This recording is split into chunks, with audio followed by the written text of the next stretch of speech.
ಮನೆಯಲ್ಲಿ ಈ 4 ದೇವರ ಫೋಟೋ ವಿಗ್ರಹ ಇಟ್ಟುಕೊಳ್ಳಲೇಬಾರದು. ಇಟ್ಟುಕೊಂಡರೆ ಸಂಕಷ್ಟ ತಪ್ಪಿದ್ದಲ್ಲ.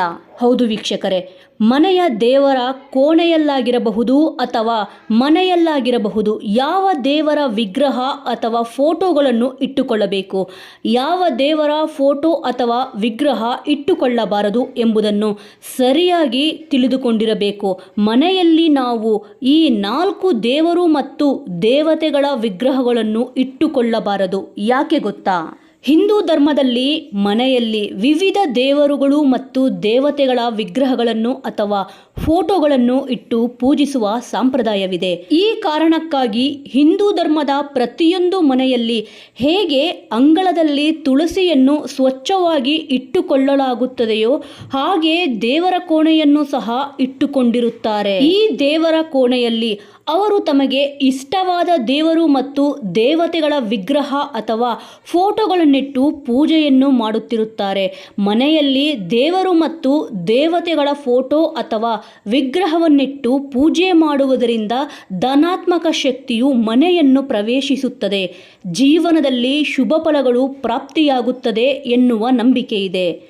ಆದರೆ ಮನೆಯಲ್ಲಿ ಕೆಲವೊಂದು ದೇವರು ಮತ್ತು ದೇವತೆಗಳ ವಿಗ್ರಹ ಅಥವಾ ಫೋಟೋಗಳನ್ನು ಇಟ್ಟುಕೊಳ್ಳುವುದು ಶುಭವಲ್ಲ. ಅದು ನಿಮಗೆ ಅಶುಭ ಫಲಿತಾಂಶವನ್ನು ನೀಡುತ್ತದೆ ಎಂದು ಹೇಳಲಾಗಿದೆ. ಮನೆಯ ದೇವರ ಕೋಣೆಯಲ್ಲಿ ಯಾವ ದೇವರ ಮತ್ತು ದೇವತೆಗಳ ಫೋಟೋ ಅಥವಾ ವಿಗ್ರಹವನ್ನು ಇಟ್ಟುಕೊಳ್ಳಬಾರದು ಎಂಬುದನ್ನು ಸಂಪೂರ್ಣವಾದ ಮಾಹಿತಿಯನ್ನು ವಿಡಿಯೋದಲ್ಲಿ ನೋಡೋಣ. ವಿಡಿಯೋ ನೋಡುವ ಮುಂಚೆ ನೀವೇನಾದರೂ ಇನ್ನೂ ನಮ್ಮ ಚಾನಲ್ನ ಸಬ್ಸ್ಕ್ರೈಬ್ ಮಾಡಿಕೊಂಡಿಲ್ಲ ಎಂದರೆ ಈಗಲೇ ಸಬ್ಸ್ಕ್ರೈಬ್ ಮಾಡಿಕೊಳ್ಳಿ. ಮನೆಯಲ್ಲಿ ಶನಿದೇವರ ವಿಗ್ರಹ ಇಟ್ಟುಕೊಳ್ಳಬಾರದು. ಶನಿದೇವನನ್ನು ನ್ಯಾಯಾಧಿಪತಿ ಎಂದು ಕರೆಯಲಾಗುತ್ತದೆ. ಶನಿಯು ನಮ್ಮ ಕಾರ್ಯಗಳಿಗೆ ಅನುಗುಣವಾಗಿ ಶಿಕ್ಷೆಯನ್ನು ನೀಡುತ್ತಾನೆ. ಶನಿಯ ಕೋಪಕ್ಕೆ ಗುರಿಯಾಗುವುದರಿಂದ ವ್ಯಕ್ತಿಯು ಜೀವನ ಪರ್ಯಂತ ಕಷ್ಟಗಳನ್ನು ಎದುರಿಸುತ್ತಾನೆ. ಶನಿ ದೇವನನ್ನು ಪೂಜಿಸುವಾಗ ಶನಿಯನ್ನು ದಿಟ್ಟಿಸಿ ನೋಡಬಾರದು.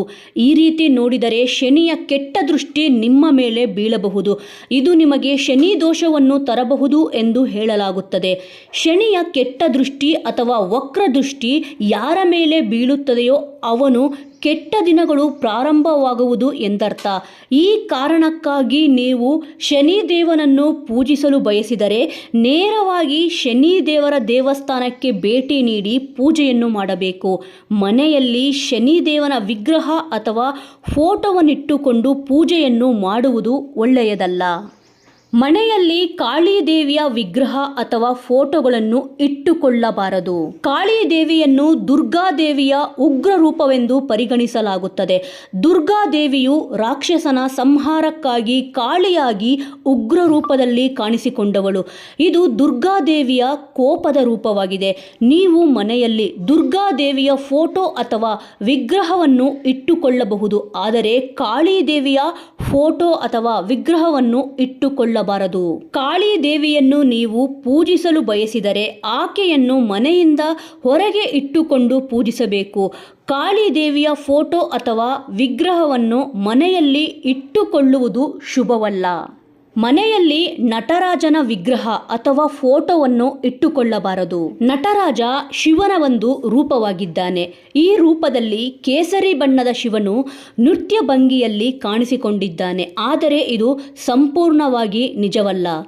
ಮಹಾದೇವನ ಕೋಪಗೊಂಡ ರೂಪವಾದ ಶಿವನ ತಾಂಡವ ನೃತ್ಯವನ್ನು ನಟರಾಜ ರೂಪವು ಪ್ರತಿನಿಧಿಸುತ್ತದೆ.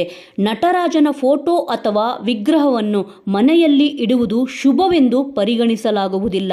ಆದ್ದರಿಂದ ನಟರಾಜನ ವಿಗ್ರಹ ಅಥವಾ ಫೋಟೋವನ್ನು ಮನೆಯಲ್ಲಿ ಇಟ್ಟುಕೊಳ್ಳಬಾರದು. ಮನೆಯಲ್ಲಿ ಭೈರವನ ವಿಗ್ರಹ ಅಥವಾ ಫೋಟೋವನ್ನು ಇಟ್ಟುಕೊಳ್ಳಬಾರದು. ಭೈರವ ಶಿವನ ಇನ್ನೊಂದು ಅವತಾರವಾಗಿ ಕಾಣಿಸಿಕೊಂಡವನು.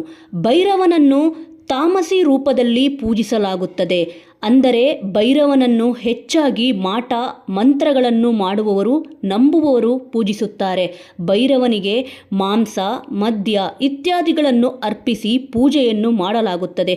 ಇದು ಇತರೆ ದೇವರು ಮತ್ತು ದೇವತೆಗಳಿಗೆ ಅಶುದ್ಧತೆಯ ರೂಪವಾಗಿದೆ. ಆದ್ದರಿಂದ ಮನೆಯಲ್ಲಿ ಭೈರವನ ಫೋಟೋ ಅಥವಾ ವಿಗ್ರಹವನ್ನಿಟ್ಟು ಪೂಜೆ ಮಾಡಬಾರದು. ವೀಕ್ಷಕರೇ, ನೀವು ನಿಮ್ಮ ಮನೆಯಲ್ಲಾಗಿರಬಹುದು ಅಥವಾ ಮನೆಯ ದೇವರ ಕೋಣೆಯಲ್ಲಾಗಿರಬಹುದು, ಈ 4 ದೇವರ ಫೋಟೋ ಅಥವಾ ವಿಗ್ರಹವನ್ನು ಇಟ್ಟುಕೊಳ್ಳಬಾರದು ಹಾಗೂ ಇವುಗಳನ್ನು ಪೂಜಿಸಲೂಬಾರದು. ಇದರಿಂದ ಮನೆಯಲ್ಲಿ ನಕಾರಾತ್ಮಕತೆಯನ್ನು ಎದುರಿಸಬೇಕಾಗುತ್ತದೆ. ವೀಕ್ಷಕರೇ, ನಾವು ಕೊಟ್ಟ ಮಾಹಿತಿ ನಿಮಗೆ ಉಪಯುಕ್ತವಾಗಿದ್ದರೆ ತಪ್ಪದೆ ವಿಡಿಯೋಗೊಂದು ಲೈಕ್ ಮಾಡಿ ಮತ್ತು ಶೇರ್ ಮಾಡಿ. ನಿಮ್ಮ ಅನಿಸಿಕೆ ಅಭಿಪ್ರಾಯ ಏನಾದರೂ ಇದ್ದಲ್ಲಿ ತಪ್ಪದೆ ಕಮೆಂಟ್ ಮೂಲಕ ತಿಳಿಸಿ. ಮುಂದಿನ ವಿಡಿಯೋದೊಂದಿಗೆ ಮತ್ತೆ ಸಿಗೋಣ.